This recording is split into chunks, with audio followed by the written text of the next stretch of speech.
Saat usianya 26 tahun, hidup Alia hancur berkiping-kaping hanya dalam satu malam. Perusahaan tempatnya bekerja tiba-tiba bangkrut, menyisakan gaji 3 bulan yang tertahan. Di waktu yang bersamaan, ibunya jatuh sakit keras, membutuhkan perawatan intensif yang biayanya tidak sedikit. Seakan derita itu belum cukup, Damar, tunangannya, pria yang ia kira akan menjadi sandaran hidupnya, justru memutuskan hubungan mereka. Alasannya begitu menusuk.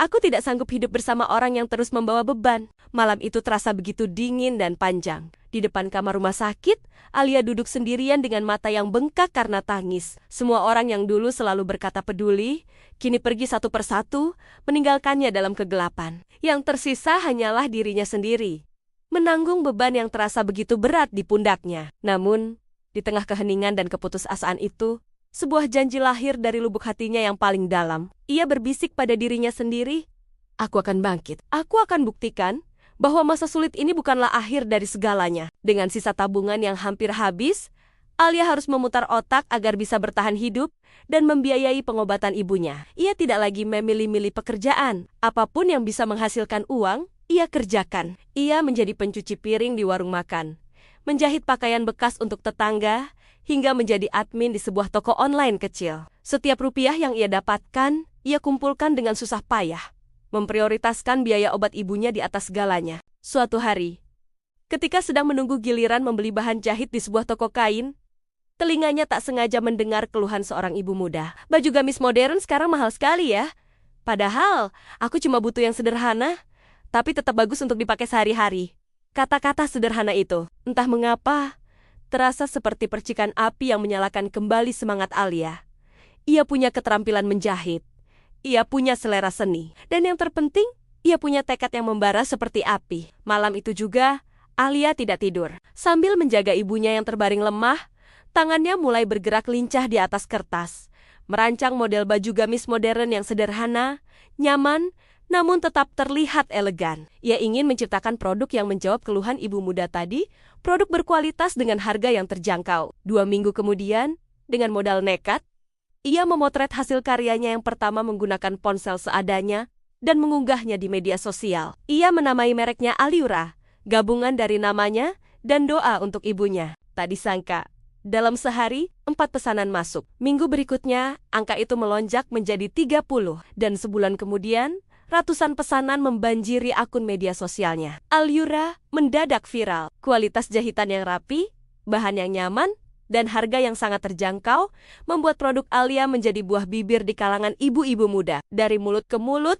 reputasi Aliura menyebar dengan cepat. Para influencer fashion mulai melirik dan mereview produknya secara sukarela karena menyukai desainnya. Pesanan tidak lagi hanya datang dari kotanya, tapi dari berbagai penjuru negeri. Melihat permintaan yang meledak, Alia tahu ia tidak bisa lagi bekerja sendirian. Dengan keuntungan yang ia kumpulkan, ia membeli 2 mesin jahit baru. Ia lalu memberanikan diri merekrut 3 orang penjahit dari lingkungan sekitar rumahnya untuk membantunya. Tak lama kemudian, jumlah karyawannya bertambah menjadi 5, lalu 10 orang. Garasi rumahnya yang sempit ia sulap menjadi ruang produksi. Tak lama berselang, ia berhasil menyewa sebuah workshop kecil tak jauh dari rumahnya. Ibunya, yang kondisinya perlahan membaik, hanya bisa menangis haru melihat perkembangan pesat usaha putrinya. "Dulu ibu merasa sangat bersalah, nak.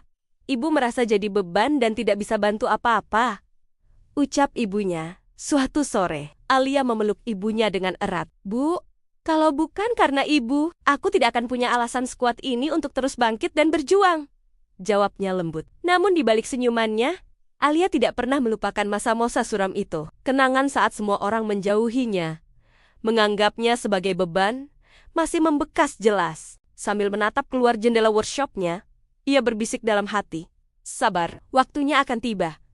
Setahun setelah Aliura meledak, kehidupan Alia berubah 180 derajat. Ia tidak lagi dipandang sebelah mata. Ia sering diundang menjadi pembicara di berbagai seminar bisnis untuk berbagi kisah inspiratifnya. Kisahnya menjadi penyemangat bagi banyak perempuan muda yang sedang berjuang. Aliura bahkan berhasil meraih penghargaan sebagai usaha kreatif anak muda paling inovatif. Dan seperti sebuah siklus yang telah ditakdirkan orang-orang yang dulu meninggalkannya di titik terendah, kini mulai muncul kembali satu persatu. Damar, mantan tunangannya, datang pertama kali. Dengan wajah penuh penyesalan, ia berkata, "Alia, Aku lihat kamu sekarang luar biasa. Mungkin kita bisa mulai lagi dari awal? Alia hanya tersenyum tipis. Senyum yang menyimpan banyak cerita. Maaf, Mar. Aku bukan lagi Alia yang dulu kamu tinggalkan. Mantan rekan kerja yang dulu meremehkannya, kini datang menawarkan berbagai proposal kerjasama yang menggiurkan. Bahkan, keluarga jauh yang dulu tak pernah sekalipun menanyakan kabarnya, kini rutin menelepon dan memuji kesuksesannya. Orang-orang yang dulu pergi saat ia terpuruk, kini berlomba-lomba mencarinya saat ia berada di puncak. Namun, pengalaman pahit di masa lalu telah mengajarkan Alia sebuah pelajaran berharga. Ia tetap rendah hati, namun hatinya kini lebih bijaksana. Ia belajar untuk memilih siapa yang benar-benar tulus, dan dengan sopan menutup pintu untuk mereka yang hanya hadir karena mengharapkan keuntungan semata. 2 tahun berlalu dengan cepat. Aliura kini bukan lagi usaha rumahan. Cabangnya sudah berdiri megah di Jakarta, Bandung, dan Surabaya. Tapi Alia tidak lupa dari mana ia berasal. Ia mendedikasikan sebagian keuntungannya untuk membuka program pelatihan menjahit gratis bagi perempuan kurang mampu di kotanya. Ratusan ibu rumah tangga yang dulunya tidak punya penghasilan, kini bisa membantu ekonomi keluarga mereka berkat keterampilan yang mereka dapatkan dari pelatihan Alia. Ibunya pun telah sembuh total. Kini, beliau menjadi penasihat sekaligus penyemangat utama bagi Alia dan seluruh karyawan Aliura. Malam itu, Alia duduk sendirian di balkon rumah barunya yang indah. Sebuah rumah yang dulu hanya bisa ia lihat dalam mimpi. Ia menatap langit malam yang cerah sambil tersenyum. Pikirannya melayang kembali ke masa-masa sulit, saat ia hampir tidak punya apa-apa. Saat ia ditinggalkan, dihina, dan dianggap tidak akan pernah sanggup bangkit. Tapi hari ini, ia menjadi orang yang paling dicari. Dicari oleh brand-brand besar untuk kolaborasi. Dicari oleh media untuk diliput, dicari oleh investor untuk menanamkan modal, dicari oleh orang-orang yang ingin belajar darinya, dan tentu saja dicari oleh mereka yang dulu pernah mencibirnya. Namun, dari semua itu, yang paling penting adalah ia telah berhasil menemukan kembali dirinya sendiri versi yang lebih kuat, lebih bijaksana, dan lebih berdaya. Di sebuah acara penghargaan bisnis yang bergengsi, nama Alia dipanggil untuk naik ke atas panggung. Dengan gaun sederhana, namun elegan hasil karyanya sendiri, ia menerima piala dengan tangan bergetar. Saat memberikan pidato, suaranya terdengar tenang namun penuh makna. Ketika saya jatuh ke titik terendah, banyak sekali orang yang pergi meninggalkan saya. Tapi hari ini saya sadar, itu adalah hadiah terbesar yang pernah saya terima. Karena dari sanalah, saya belajar untuk memilah mana emas dan mana loyang, mana teman yang benar-benar peduli.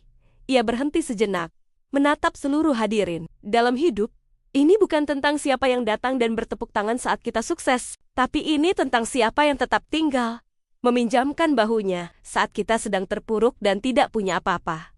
Seluruh ruangan hening sejenak, lalu riuh tepuk tangan panjang membahana. Alia menundukkan kepalanya, menahan air mata haru yang akhirnya jatuh juga. Ia kini benar-benar mengerti satu hal penting. Kadang, Tuhan menyingkirkan orang-orang tertentu dari hidup kita bukan untuk membuat kita kesepian, tapi agar ketika kita bangkit dan berhasil nanti, kita tahu betul kepada siapa kita harus membuka pintu dengan lebar, dan kepada siapa kita harus membiarkannya tetap tertutup rapat. Dan dari situlah, perjalanan barunya dimulai. Bukan lagi sebagai seorang gadis yang ditinggalkan, tetapi sebagai seorang perempuan yang menjadi sumber inspirasi bagi ribuan orang di luar sana. Terima kasih sudah menonton kisah inspiratif ini. Jangan lupa untuk subscribe dan bagikan video ini agar lebih banyak orang yang bisa mendapatkan semangat baru. Sampai jumpa di video selanjutnya.